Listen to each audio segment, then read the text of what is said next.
ওই গজি এক গ্লাস পানি দে তোর কাহারে ও তোর গরম দিকে আইছে হ্যাঁ নিন পানি দে ভাই সাহেব নিন পানিটা খাইন গরম দিকে আইছেন পানিটা খাইন আচ্ছা ইয়া বাতিজি তুমি ঘরে যাও। ভাই সাহেব দেখছেন তো আমার মায়াটা একদম ঠান্ডা পানির মতো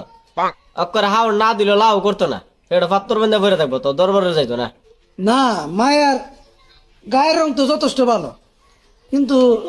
একটু হাঁড়ো দেয়া আছে আর কি। ভাই সাহেব দেখি দেখো আমার যে হাড়ু আর মাইসির যে হাড়ু সেই বিলা নেবি ও কেমে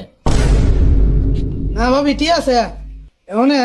হাঁড়ু মেয়ে লাগে তো হাঁড়ু জামাই আছে, লম্বা মেয়ে লাগে লম্বা জামাই, আপনার কাছে সব জামাই আইছে। ভালো একটা জামাই দিবুন পয়সা হলো ছায়া পয়সা হলো দীক্ষা লাগলে ভাঙিয়া সঙ্গে দিব না আল্লাহ করলে আমরা তো মনে করেন দেখছেন বাড়ি ঘর টামাটো বলো সব কিছু আমরা কর গুছাল গাছাল আছে ইদানিং ফুলাটা ইটি লিখতে আইছে, তে আর কোনো অভাব নাই, ফুলাটা দেখতে সুন্দর, ফুলা ফাঁকা আমের মতন একবারে। ভাই সাহেব এই বিয়াটা লাগাই এই বিয়াটা দিন আর আজাইতে পারি না আপনার আমি মুসি করে দেবো অনেক তো এমবির যুগ, ওই কি দিনে কয় এমবি বরণ লাগে মোবাইল, পরে গাড়ি ভাড়া পুরা দিয়ে যাওয়ান লাগে, কিন্তু হাত হরস দিলে মনে করেন কিছু একটু ভালো আর কি। ভাই সাহেব রেখে দেখো ওকর আপনি হাইলা থেকে করে দোন যায় আপনার একটা হর্ষ আছে না নিন এটা ধরুন এটা তো আপনি কোথায় ইয়া হর্ষ করুন আচ্ছা ভাবি,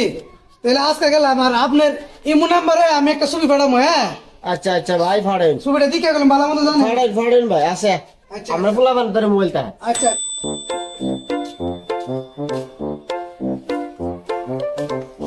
সুরভ, ও সুরভ,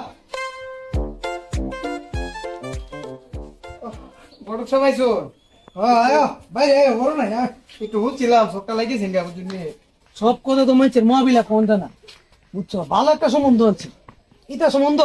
চাইলে পাইতা না।